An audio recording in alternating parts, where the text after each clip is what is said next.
자, 오늘은 목적이 이끄는 삶이라는 제목을 가지고 하나님 말씀 증거하도록 하겠습니다. 우리는 지금 큐티 교재에 나오는 순서대로 지금 말씀을 살펴보고 있습니다. 이스라엘 백성들에게 애굽에 살던 이스라엘 백성들 앞에 요셉을 알지 못하는 왕이 생겼고, 그들은 이스라엘 백성들을 몹시 학대하고 핍박하게 되었던 것입니다. 자, 그러자 그들은 그들의 영혼이 고난 가운데 비로소 깨어나 하나님 앞에 부르짖게 되었던 것이죠. 자, 그러자 하나님은 모세를 택하셔서 그들을 구원하시기로 작정하셨습니다. 자, 그 일련의 과정을 통하여서 저는 오늘 목적이 이끄는 삶에 대해서 한번 살펴보려고 하는 것입니다. 첫 번째, 하나님은 우리를 예배의 자리로 부르셨다는 사실을 기억하며 살아가야 한다는 것입니다. 다 같이 읽어볼까요? 시작. 하나님은 우리를 예배의 자리로 부르셨습니다. 네, 너무 당연한 이야기죠. 5장 1절 보도록 하겠습니다. 5장 1절. 네, 다 같이 읽습니다. 시작. 모세와 아론은 백성에게 이야기를 다 하고 나서 파라오에게 가서 말했습니다. 이스라엘의 하나님이신 여호와께서 이렇게 말씀하셨습니다. 백성을 내보내서 광야에서 나에게 절기를 지킬 수 있게 하여라. 아멘. 아멘. 자, 여기에서 하나님은 우리를 부르신 목적에 대해서 아주 명확하게 말씀하시는 장면을 볼 수가 있는 것이죠. 하나님은 이스라엘 백성들을 왜 출애굽시켜야만 하셨을까? 그리고 그들을 구원의 자리로 인도해야만 하셨을까? 그것은 바로 그들에게 구원은 하나님 앞에 예배 드리는 자리에 가는 것이 그들에게 있어서 구원이었기 때문이었던 것입니다. 그런데 여러분, 우리가 읽었던 1절에서 우리가 주의 깊게 살펴봐야 될 한 단어가 있는데, 그것은 바로 광야라는 단어라는 것입니다. 자, 이스라엘 백성들이, 하나님께서 이스라엘 백성들을 어디로 보내셔서 예배 드리게 하신다고 말씀하셨습니까? 광야입니다. 광야에 가서 예배 드리게 하겠다. 이게 하나님의 작정이시고 목적이셨다는 것입니다. 자, 이 말을 좀 다른 말로 하면, 비록 험난한 것일지라도, 비록 정갈이 있는 것일지라도, 추위의 위험이 있는 것일지라도, 더위의 위험이 있는 것일지라도, 때로는 목이 가란 상태에 있을지라도, 그 광야 척박한 곳일지라도 그곳에 가서 예배하는 자리로 그들을 옮겨내겠다, 이렇게 말씀하고 있는 장면을 보게 되었던 것이죠. 하나님의 목적은 뭐냐? 비록 그것이 광야일지라도 그곳에 가서 예배하는 사람들로 우리를 부르셨다는 것이죠. 여러분, 우리가 인간적인 눈으로 보면 적어도 애굽은 그 당시에 최대 강대국이었고, 노동의 대가를 조금만 지불하면 의식주가 해결되는 곳이었습니다. 몇 번 자존심 버리고 그냥 굽신거리기만 몇 번 하면 나름대로 살기에 어려운 것은 아니라는 것이죠. 의식주가 해결되는 곳, 그것이 바로 애굽이었던 것입니다. 우리가 잘 아는 것처럼 나일강, 하부 나일강은 굉장히 비옥한 땅으로 되어 있었기 때문에 그 풍요에 부스러기만 얻어먹어도 살기 괜찮은 것이 애굽이었던 것입니다. 자, 그러나 하나님의 눈으로 볼 때 풍요롭고 괜찮은 것이라고 말하는 그 애굽은 하나님의 시각으로 보면 그것은 악한 나라요, 절망의 나라요, 희망이 없는 나라였던 것입니다. 자, 왜 그럴까요? 그곳에는 하나님 앞에 예배 드릴 수 없는 곳이었기 때문이었다는 것이죠. 그래서 하나님은 그들이 처절한 광야로 가게 될지라도 그곳에서 하나님 앞에 예배를 드릴 수 있다면 그곳은 희망의 자리라고 말씀해 주고 있는 것이죠. 목적대로 사는 삶, 하나님이 부르신 목적대로 사는 삶이 의미가 있고 행복한 삶이라는 것을 하나님은 말씀해 주고 있는 것입니다. 아무리 그곳이 광야일지라도, 험한 곳일지라도 하나님께서 우리를 부르신 예배하는 자리에 우리가 서 있을 때 그 자리에서 의미가 있고 행복하고 복된 삶이 된다는 것을 분명하게 우리에게 말씀해 주고 있다는 것이죠. 여러분, 학창시절 학교를 다니다 보면 좀 부러웠던 아이들이 누구냐? 야간 자습에 도망가는 아이들입니다. 그러지 않으셨습니까? 여러분들은 도망가셨습니까? 야간 자습에 도망가는 아이들이 그렇게 부러웠습니다. 얼마나 부럽습니까? 학교에서 선생님이 가끔씩, 자, 우리 뭐 할까? 그러면 아이들이 놀아요 그랬죠. 놀아요. 그 놀아요가 무슨 말입니까? 선생님, 우리가 고스톱 치자는 이야기입니까? 뭐 마작을 하자는 이야기입니까? 뭘 하자는 이야기예요? 놀아요, 그 말은 공부하지 말아요, 뭐 그런 이야기거든요. 학창 시절에는 공부하지 않는 것이 최고 최고라고 생각했던 시절이지 않습니까? 야간 자습 안 한다는 게 그런 것이거든요. 공부를 하지 않는다. 최고로 좋은 시간들이죠. 출석 부르고 도망가거나 뭐 이렇게 야간 자습 출석 부르고 도망가는 아이들도 있었고, 여의치 않으면 자리를 체크하니까요, 자기 자리를 화장실에 갖다 놓는 아이들이 꽤 많았습니다. 네, 그런 아이들을 나가는 모습을 이렇게 쳐다보고 있으면 속으로 저에게 그런 이야기를 하도 많이 했습니다. 이 도망도 못 가는 이 등신아, 이렇게 하면서 제가 앉아 있었던 기억이 납니다. 저도 한번 너무 공부도 하기 싫고 도망가기 싶어서 저도 한번 흉내를 한번 내봤습니다. 그래서 좀 안 들키고 신속하게 빠져나가야 되니까 계획과 전략과 전술이 있어야 되지 않겠습니까? 그래서 교실, 야간 자습하는 그 교실 뒤편에 제 자전거를 숨겨놓았습니다. 숨겨놓고 저도 출석만 부르고 그 자전거를 타고 사람들의 눈에 띄지 않게 쏜살같이 도망가야 되겠다는 작전은 좋았죠. 작전은 좋아서 쭉 내려가는데 하필 그날따라 교문 앞에 누가 서 있습니까? 생전 안 서 계시던 선생님들을 딱 서서 도망가는 아이들을 지키기 시작했던 것이죠. 그래서 흉내는 냈는데 그날따라 걸리게 되었던 것입니다. 도망갈 실력도 없는데 재수도 없구나 나는.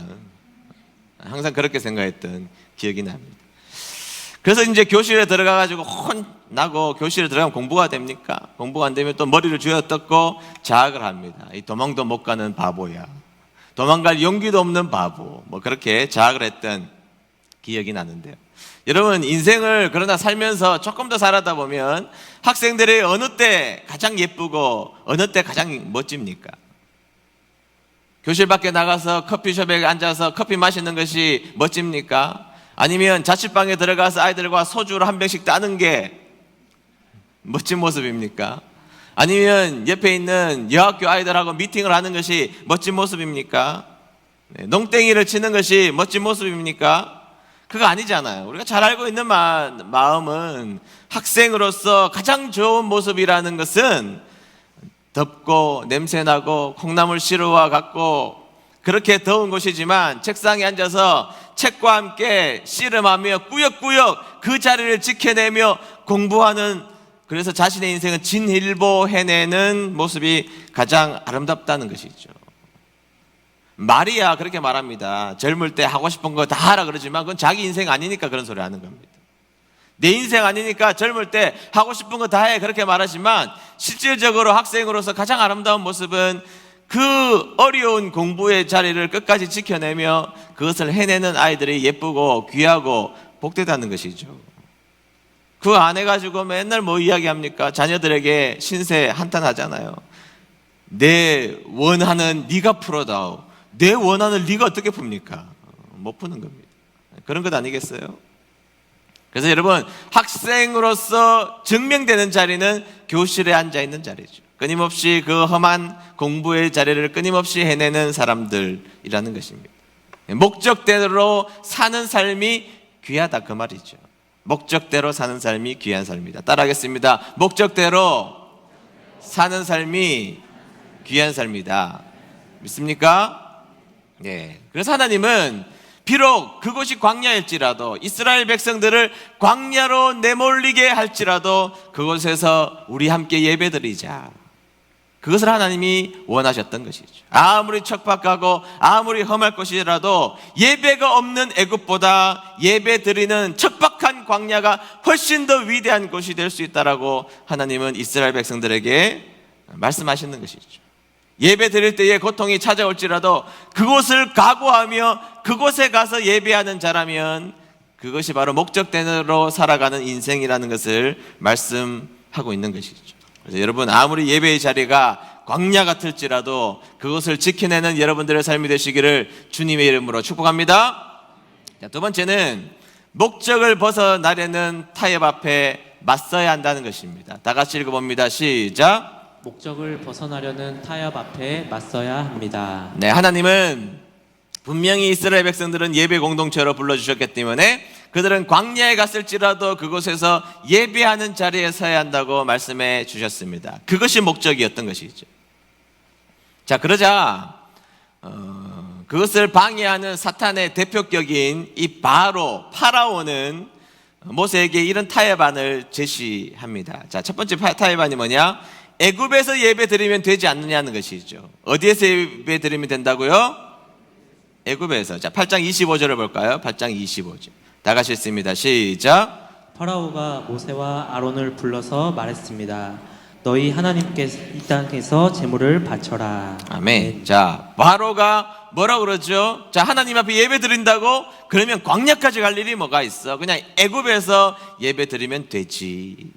장소가 뭐가 중요하냐? 예배만 드리면 되지. 형식이 뭐가 중요해? 내용만, 예배의 내용만, 의미만 있으면 되지. 예배 드릴 때의 태도가 뭐가 중요해? 마음이 중요하지. 그렇습니까, 여러분? 내용이 중요하지 형식이 뭐가 중요해? 그렇습니까? 아닙니다. 형식이 갖춰져 있지 않은 내용은 시간이 지나면 파괴될 수밖에 없는 것이죠. 자, 첫 번째 타협안이 뭐냐? 뭘 광야까지 가? 그냥 애굽에서 예배 드려. 내가 허락해 줄게. 타협안을 제시했던 것입니다. 인간의 일생인가요? 그 책에 보면 유럽의 젊은 목사가 교회에 유럽이 뭐 지금 선교지가 되어버리고 말았지 않습니까? 교인들이 없으니까 유럽의 젊은이들을 유치하자, 젊은이들을 모으자, 그렇게 해서 아이디어를 낸 것이 뭐냐 하면 평일에는 호프집을 하고 주일에는 그곳에서 예배를 드리는 겁니다. 그 호프집 주인이 누구냐? 그 목사입니다. 호프집 주인이 목사고 평일날은 호프집으로 운영하고 주일날은 예배를 드립니다. 그러면 젊은이들이 아마 호프를 좋아하니까, 맥주를 좋아하니까 그곳에 모여서 친숙하게 예배 드릴 수 있을 거야, 이렇게 이야기했던 것이죠. 어떻게 됐을까요, 여러분? 쫄딱 망했습니다. 술맛이 좋겠습니까? 교회에서 먹는 술맛이? 그리고 술집에서 드리는 예배가 은혜스러운 예배가 되겠습니까? 그럴 수가 없거든요. 이것도 아니고 저것도 아니니까 술 마시는 사람도 그곳에 갈 이유가 없고 예배 드리는 사람도 역시 그곳에 갈 이유가 없었던 것입니다. 여러분, 예배를 애굽에서 드리자고요? 아닙니다. 여러분들이 예배를 드리러 오는 모습이 애굽이 되어서도 안 된다는 것입니다. 여러분들이 예배를 드리러 오는 그 모습 자체가 여러분들의 자녀에게는 교육이 되어야 합니다. 평소와 다르게 가장 멋진 모습, 가장 아름다운 모습은 예배 드리러 가는 엄마 아빠의 얼굴이었다. 꼭 기억해야 한다는 것이죠. 평일날 인생에서 어렵고 찌들고 고통스러운 얼굴을 하고 있는 그 엄마 아빠가 주일날만 되면 가장 즐겁고 행복한 모습으로 교회를 가더라. 평소 때 그렇지만 보통 때는 막 입고 있다가 주일날만 되면 그래도 깨끗한 옷을 꺼내서 세탁한 옷을 꺼내서 그 옷을 입고 준비하며 전날 이 옷 입어보고 저 옷 입어보고 그렇게 하면서 교회에 오더라. 그렇게 하셨습니까? 그럴 때 아이들이 보기에는 교회가 그런 곳이구나, 교회가 기쁜 곳이구나. 아니, 당연히 그런 훈련이 되어야 하는 것이죠. 제가 미국에 갔다가 시애틀에서 한 어떤 분을 만났는데 그분이 너무 이렇게 그냥 막 입고 다니시더라고요. 여자분이신데요. 그래서 뭐 제가 물어보지도 않았는데 원래 미국에 사는 사람들은 남 신경 안 써요 그러더라고요. 아무거나 입고 다녀요. 반바지 입고 그냥 아무거나 티 걸치고 그냥 나가요. 내가 그 좋은 실용적 모습이니까요. 미국 사람들이 가지고 있는 좋은 모습이라고도 생각할 수 있다고 생각합니다. 그래서 보니까 우리는 그래도 좀 갖춰 입어도 뭐 그들은 남 신경 안 쓰고 정말로 그렇게 입고 다니시더라고요. 그런데 주일날이 되어서 제가 이제 시애틀의 한 교회를 방문하게 되었는데 그분을 거기서 만난 거예요. 세상은 좁습니다. 그런데 그 전에 봤던 그 여인이 아니었어요. 너무 아름다운 모습을 하고 화장도 예쁘게 하고 옷도 너무 예쁘게 입고 그 자리에 오는 모습을 보았습니다. 물어봤더니 미국 사람들이, 미국에 있는 한국인들이 보통 때는 그냥 막 입고 다니지만 주일날만 되면 탁 갖추어서 예배 드리기 위해서 온다는 것입니다. 오해하지 마십시오. 초라한 모습으로도 교회 와야지요. 세상에 실패한 모습으로도 교회 와야지요. 그러나 나의 형편과 상황이 평온한 상황이라면 예배 드리러 갈 때 가장 최선의 모습으로 주님 앞에 나와야 한다는 것입니다. 여러분, 애굽에서 막 예배 드리는 것 하나님이 기뻐하시지 않습니다. 그 마음이 하나님을 기뻐하시는 자리에 서는 저와 여러분 되시기를 주의 이름으로 축복합니다. 두 번째 타협안이 뭐냐? 너무 멀리 가지 말라는 것입니다. 네, 28절 상반절 볼까요? 다 같이 읽습니다. 시작. 파라오가 말했습니다. 광야에서 너희의 하나님인 여호와께 제물을 바치는 것을 허락하겠다. 하지만 너무 멀리 가지는 마라. 아멘. 자, 두 번째 타협안이 뭐냐? 자, 첫 번째는 애굽에서 예배 드리면 되지 않냐? 안 된다고 이야기하니까 그러면 너무 멀리 가지 말라. 그렇게 이야기를 했던 것이죠. 자, 바로의 작전이 무엇일까요? 자, 그들이 광야에서 예배를 드리다가 자, 먹을 것이 없어졌습니다. 추워졌습니다. 더워졌습니다. 그러면 그들은 그들에게 먹을 것을 제공하고 잘 것을 제공했던 애굽을 반드시 생각하게 될 것이라고 바로는 예상할 수 있었던 것입니다. 그러면 그들은 예배를 포기하고 먹을 것이 있는 곳, 안락한 잠이 있는 애굽으로 돌아올 것이다.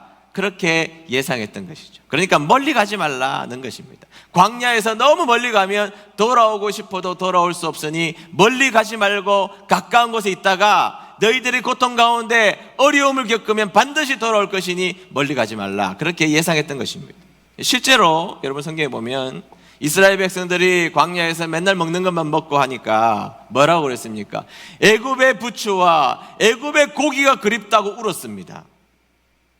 아마 가까운 거리였더라면 당장 애굽으로 그들은 돌아왔을 것입니다. 여러분, 결단했으면 버려야 합니다. 결단했으면 뭐 해야 된다고요? 버려야 합니다. 결단했으면 멀리 가야 합니다. 결단했으면 저 멀리 던져버려야 합니다. 자, 역사를 공부하다 보니까 제가 충격을 받은 것이 뭐냐 하면 우리나라가 1970년 이전까지 너무너무 힘들었잖아요. 보릿고개가 있고 먹고 살기 어렵고 한국전쟁 지나서 근 15년, 20년 동안 우리나라가 정말로 가난하고 힘든 세계의 빈국이었지 않습니까? 그런데 제가 여러 가지 자료들을 보다 보니까 많은 지식인들이 주장했던 내용 중에 하나가 뭐냐 하면 차라리 일본의 식민지로 있는 게 낫겠다 이런 이야기를 했다는 거예요. 무슨 말이죠? 아니, 자존심이 뭐가 중요해? 이렇게 가난한데 자존심이 뭐가 중요해? 먹고 살 게 없는데. 그러니까 차라리 일본 식민지 밑에 있는 것이 그냥 자존심 좀 몇 가지 버리고 이름 좀 바꾸고 그렇게 사는 것이 훨씬 더 행복하겠다고 주장했던 지식인들이 많았다는 거예요. 여러분, 무서운 것입니다. 사탄은 그 얘기하는 것입니다. 너무 멀리 가지 말라는 것이죠. 너희들 광야 너무 멀리 가지 마. 그 이야기는 너희들이 가까운 곳에서 예배 드리려고 나갔지만 다시 이곳이 그리울 거야. 그 이야기를 하는 것입니다. 너무 열심히 믿지 마. 좀 적당히 믿어. 적당히 믿어. 뭐 그렇게 말씀하시는 분 여러분 중에 있습니까? 적당히 믿어. 교회에 미쳤냐? 제가 보기에 우리 교인들은 뭐 그렇게 미친 분은 없는 것 같아요. 조금 미쳤으면 좋겠어. 뭐 그런 말을 들을 분이 별로 없죠. 교회에 미치는 게 낫죠. 세상에 미쳐보십시오. 세상에 별로 여러분들의 근심을 주는 것에 미쳐있는 인생, 쾌락이 미쳐있는 인생이 좋겠습니까? 차라리 교회에 미치는 것이 낫지. 자, 세 번째 타협안이 뭐냐? 첫 번째는 애굽에서 예배 드려라. 안 된다 그러니까 멀리 가지 마라. 세 번째가 뭐냐? 마음은 두고 가라는 것입니다. 무엇을 두고 가라? 마음은 두고 가라. 10장 11절 상반절 보겠습니다. 다 같이 했습니다. 시작. 절대로 안 된다. 여호와를 예배하려면 남자들만 가오라. 아멘. 자, 무슨 말이죠? 그 척박한 광야에 가려면 예배 드리러 간다며. 그러면 남자만 가면 되잖아. 남자만. 너희들 처자식까지 고생시킬 이유가 뭐 있어? 예배 드린다는 그 목적 때문에 처자식까지 고생시킬 이유가 뭐가 있니? 그러니까 남자들만 가. 자, 그렇게 이야기했던 것이죠. 그러니까 아니에요. 우리는 공동체가 함께 떠나야 돼요. 거부를 하자. 자, 그 다음에는 이렇게 타협안을 제시하죠. 10장 24절입니다. 다 같이 읽어봅니다. 시작. 파라오가 또다시 모세를 불러서 말했습니다. 가서 여호와를 예배하여라. 여자와 어린이들도 데리고 가오라. 다만 양과 소만은 남겨놓고 가오라. 아멘. 자, 그래도 간다 그러니까 오케이. 그러면 남자들도 가고 여자들도 가고 아이들도 데리고 가. 그런데 너희들 말이야, 그 양과 소 그거 너희들 진짜 힘들면 다시 돌아오면 우리가 비축해 놓고 있을게. 그거 너희들 다시 줄게. 그거 재산 아니야. 그리고 너무 힘들다가 양과소 없으면 예배 못 드리잖아. 여기에 놔뒀다가 그리고 나중에 예배 드릴 때 필요하면 이거 들고 와서 예배 드리면 되잖아. 양과소는 놔두고 가. 그렇게 말했다는 것이죠.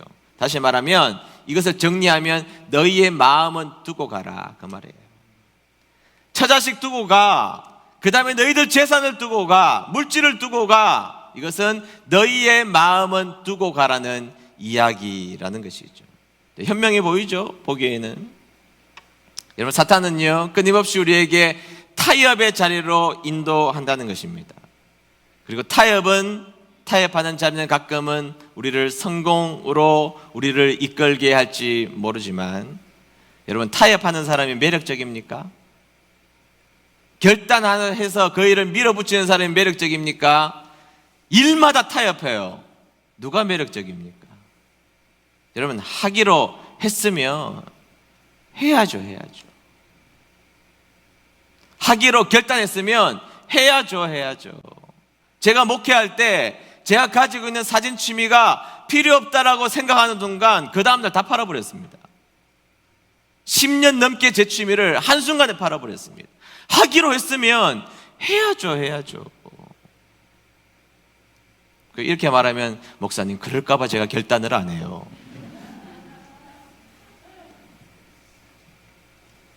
여러분, 누가 매력적입니까? 적당히가 매력적입니까? 아닙니다. 결단했으면 과감하게 그 일을 해내는 사람이, 역경 비바람이 불지라도 그 일을 해내는 사람이 매력적인 사람인 것이죠.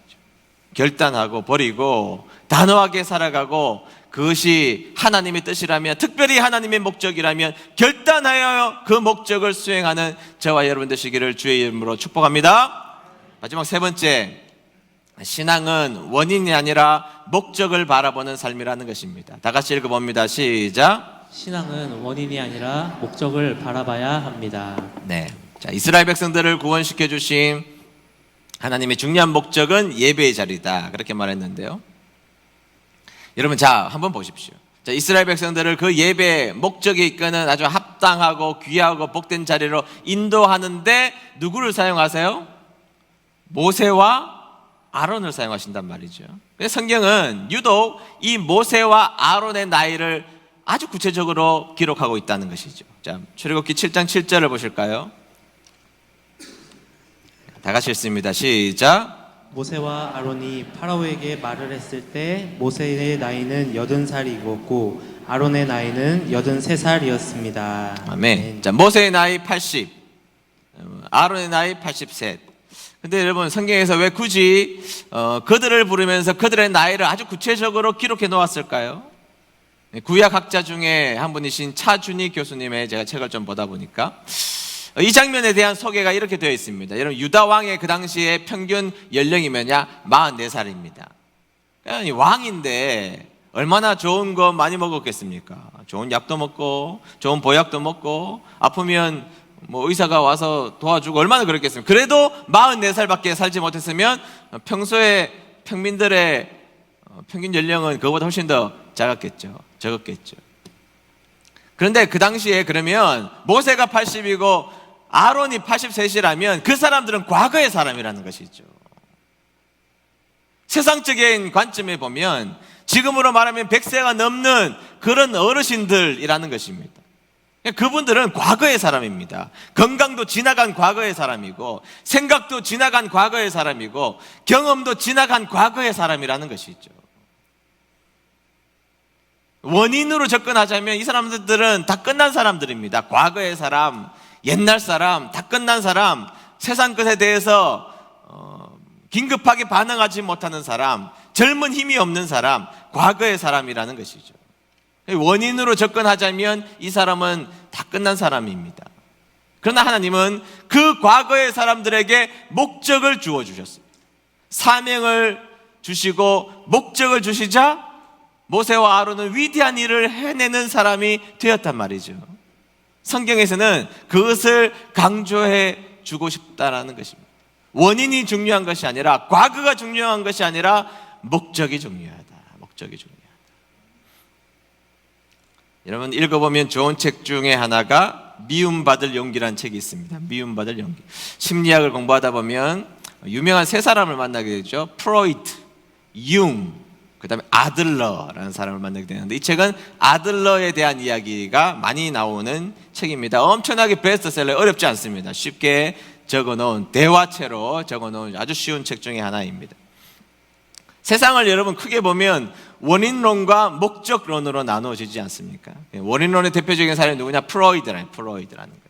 프로이드는 어릴 때의 경험, 과거가 현재를 지배하고 있다, 이렇게 주장하는 대표적인 사람이죠. 저는 개인적으로는 이 프로이드를 재미있게 생각하는 사람이고, 프로이드의 인생도 아주 재미있게 생각하는 사람이기도 하지만, 어쨌든 이 프로이드는 과거 중심적 사람이라는 것입니다. 과거에 내가 어릴 때 경험했던 것이 지금을 움직이고 있고, 내가 과거에 경험했던 트라우마가 지금 나를 움직이고 있고, 과거의 좋은 일이 지금 나를 움직이고 있고, 과거의 상처들이 지금 나를 움직이고 있다. 이게 프로이드가 주장하는 원인론의 대표적인 사람인 것이죠. 그런데 여러분, 우리가 보통 과거 그러면 어떤 거예요? 과거가 좋은 게 별로 없잖아요. 과거는 상처라든지 아픔이라든지 트라우마라든지 그런 것이 과거란 말이죠. 그런데 그 과거가 오늘을 결정하고 있다. 그것이 바로 큰 그림의 원인론입니다. 근데 여러분, 이 원인론을 성경에서는 뭐라 그러냐? 원망이라고 한다고요. 원망이라고 한다고요. 그 이스라엘 백성들이 원망하다가 망했다, 그렇게 말하잖아요. 맨날 남 탓하는 사람, 네 탓, 부모 탓, 형제 탓, 선생님 탓, 흙수저 탓. 그렇죠? 네, 그것이 바로 프로이트 원인론이라는 것입니다. 근데 여러분, 반대편에 서 있는 사람이 누구냐? 같은 시대 아들러라는 사람이죠. 아들러라는 사람이. 자, 이 사람은 인생은 목적론이라는 것입니다. 지금이 나중을 결정하고, 나에게 주어진 그 목적 자체가 삶을 결정하고 의미가 있다는 것입니다. 과거가 지금을 결정하는 것이 아니라 지금이 미래를 결정하고, 나에게 준 목적이 나의 삶을 결정한다는 것입니다. 여러분 생각해 보세요. 진짜 원인에 휩싸이면 원망하는 일, 우는 일, 옛날에 내 인생에 왜 그런 일이 일어났을까? 그거밖에 없는 것이죠. 저는 과거의 일을 치료 없이 넘기자는 사람도 아니고, 과거가 정말 의미 없다고 여기는 사람도 아니지만, 여러분, 신앙인이 뭡니까? 신앙인은 비록 내 인생의 과거는 아무리 어두웠을지라도 하나님이 오늘 나를 부르신 목적이 명확하고 주님이 나를 사랑하신다는 것이 부인할 수 없는 사실이라면, 그것으로 어제를 잊어버리고 오늘을 이겨내는 삶을 살아가는 것이 주님의 백성들 아닙니까? 목적이 중요하다는 거예요. 그냥 다윗 보세요. 다윗. 저는 시편 27편 너무너무 좋아하거든요. 물론 다 좋아하지만 시편 27편 특별히 좋아하는데요, 시편 27편을 보면 자기는 상처받았다는 것입니다. 자기는 공격을 받았다는 것이에요. 자기의 대적이 자신을 너무너무 힘들게 했다는 것이 시편 27편의 이야기입니다. 군대가 몰려왔다는 것입니다. 너무너무 힘들었다는 것이죠. 그런데 시편 27편의 결론은 딱 두 가지입니다. 딱 두 가지로 나눌 수 있는데, 그것이 무엇이냐? 27편 4절을 보겠습니다. 27편 4절 다 같이 읽습니다. 시작. 내가 여호와께 바라는 한 가지 일, 그것을 구하리니 곧 내가 내 평생에 여호와의 집에 살면서 여호와의 아름다움을 바라보며 그의 성전에서 사모하는 그것이라. 아멘. 자, 여러분, 이 다윗이 자신은 군대가 자신을 공격했고 험한 과거가 있었다는 것입니다. 너무너무 고통스러운 인생이 있었지만 그의 인생 결론, 나는 예배자가 되겠다. 나는 성전을 사모하겠다. 나는 예배자가 되겠다. 나에게 사명을 주시는, 나를 불러주시는, 나에게 목적을 부여해 주시는 하나님을 만나는 그 예배의 자리에 나는 서겠다. 그게 결론이에요. 아무리 인생이 어려울지라도 내가 예배 자리에 오면 나는 산다. 아무리 군대가 나를 치러 올지라도 내가 예배 자리에 있으면 내가 산다. 다윗은 그것을 믿었던 것입니다. 그래서 그것이 결론이에요. 첫 번째 결론. 두 번째 결론은 뭐냐? 27편 10절입니다. 27편 10절입니다. 다 같이 읽습니다. 시작. 내 부모는 나를 버렸으나 여호와는 나를 영접하시리이다. 아멘. 내 부모는 나를 버렸으나 여호와는 나를 영접하시리이다. 이게 결론이에요. 여러분, 그의 과거는 비참했죠. 그의 아빠가 자신을 인정하지 않았습니다. 형제들도 자신을 비꼬았습니다. 여러분, 자신을 낳은 부모가 인정하지 않는 사람이 세상에서 무슨 인정을 받습니까? 부모가 안 된다고 부모가 못난 놈이라고 했는데, 다윗을 가리켜서 부모가 이놈은 못난 놈이야, 너 사무엘 선지자가 올 때 이곳에 얼씬도 하지 마, 그런 거 아닙니까? 너는 내가 보기에도 창피한 놈이야. 부모에게 인정 못 받은 자가 무슨 사람에게 인정받습니까? 다윗이 그랬다고요. 다윗이. 그것이 다윗의 인생이었던 것입니다. 그런데 여러분, 그러면 그 정도 됐으면 사회의 부적응자가 되어야 되는 것이 마땅하죠. 과거 원인의 기나에 살면 다윗은 사회의 부적응자가 되어야 되는 것이 마땅하지만, 그러나 그가 분명하게 알았던 것이 뭡니까?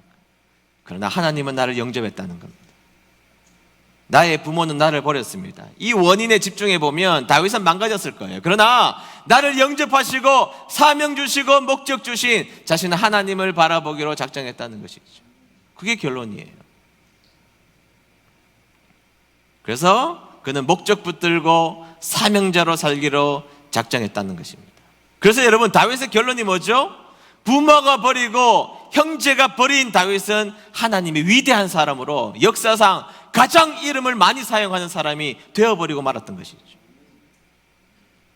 여러분, 여러분들의 인생에도 전 대입할 수 있으리라고 생각합니다. 남편은 나를 무시하나 하나님은 나를 사랑하리니, 아내는 나에게 무능하다고 나를 비난하나 하나님은 나에게 능력을 주시리니, 자식은 나를 못 본 채 하나 하나님은 나를 불쌍히 여기시리니, 물질이 나를 외면하나 하나님이 나를 먹이시리니, 건강이 나를 위협하나 하나님이 나를 치유하시리니, 세상이 나를 버렸으나 주님은 나를 지키시리니. 아멘이시죠? 여러분, 우리의 인생은 어떤 원인에 의하여서 과거의 어떤 여러 가지 일들 때문에 오늘을 주장하는 삶이 아닙니다. 부모는 나를 버렸습니다. 세상은 나를 버렸습니다. 건강은 나를 버렸습니다. 물질은 나를 버렸습니다. 친구들의 원망 속에 나는 살고 있습니다. 그러나 하나님은 나를 영접하셨습니다. 나를 붙들어 주셨습니다. 나를 책임지기로 작정하셨습니다. 나를 의미 있는 사람으로 붙들기로 작정하셨습니다. 나를 사랑하셔서 십자가에 죽기까지 나를 사랑해 주시는 사랑으로 나를 다가와 주셨습니다. 이것이 중요하다는 것이죠. 어디서 확인됩니까, 이게? 여러분들이 예배의 자리에 오셔서 열심히 예배 드릴 때에 하나님이 여러분들을 부르신 목적을 발견하게 될 것입니다. 내 부모는 나를 버렸으나, 세상은 나를 버렸으나, 친구는 나를 버렸으나, 건강은 나를 버렸으나, 물질은 나를 버렸으나 하나님은 나를 영접하셨다. 이 기쁨의 소식이 여러분들을 치유하고 만지시고 여러분들을 은혜의 자리로 이끌어가는 귀한 저와 여러분 되시기를 주의 이름으로 축복합니다. 우리 찬양 부르겠습니다. 예수 나의 치료자.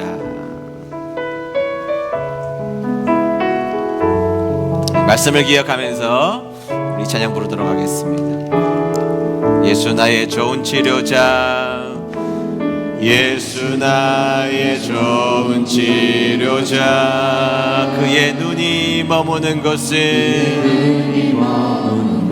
나의 슬픔과 고개 들어 그의 눈을 볼 때에, 난 알았네. 예수 나의 좋은 치료자. 고백할까요? 예수 나의 좋은 치료자, 예수 나의 좋은 치료자, 그의 손길이 닿는 곳은 나의 상처와 아픔, 영원히 흐를 것 같았던 눈물 담아줬네. 예수 나의 치료자.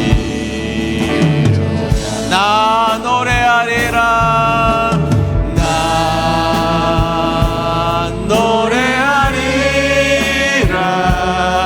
천한 나를 돌아보시 구세주를 찬양해 하늘 닿는 곳까지 내 손 들리라. 예수 나의 진. 나 노래하리라. 손을 들고 찬양하겠습니다. 나 노래하리라. 전한 나를 돌아보신 구세주를 찬양. 하늘 닿는 곳까지 내 손 들리라. 나를 부르신 하나님 예수 나의. 마지막으로 나 노래하리라. 우리의 영을 다해서 나 노래하리라. 전한 나를 돌아보신 구세주를 찬양해 하늘 닿는 곳까지 내 손 들리라. 예수 나의 치료자. 다 같이 머리 숙여서 기도할까요? 네, 우리가 처해 있는 환경들, 그것이 중요하지 않다고 여러분들에게 말씀드리고 싶은 것은 아닙니다.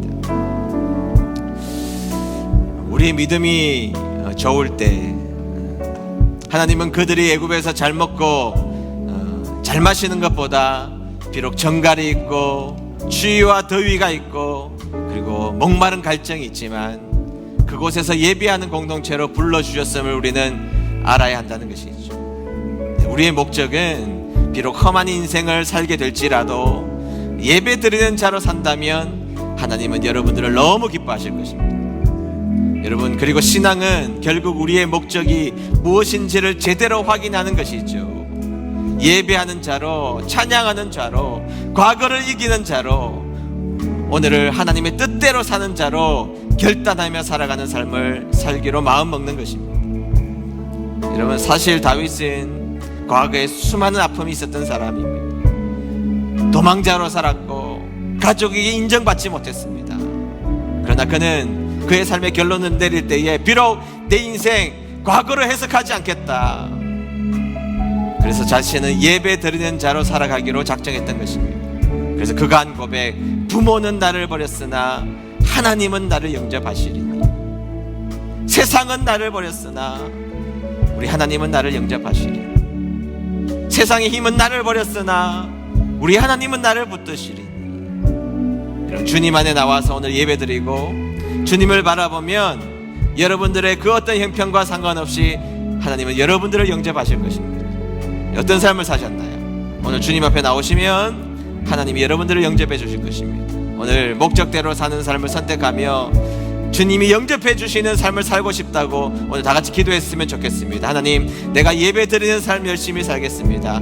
과거에 있었던 일 중요하지만 그러나 나를 부르신 목적대로 내가 살겠습니다. 하나님, 가만히 생각해 보니까 세상은 나를 버렸습니다. 부모는 나를 버렸습니다. 세상의 모든 것은 나를 버렸지만 주님이 나를 붙들고 계시기에 나 용기 있게 한번 살아가 보겠습니다. 우리 1분간만 다 같이 합심하여서 기도하도록 하겠습니다. 기도하겠습니다.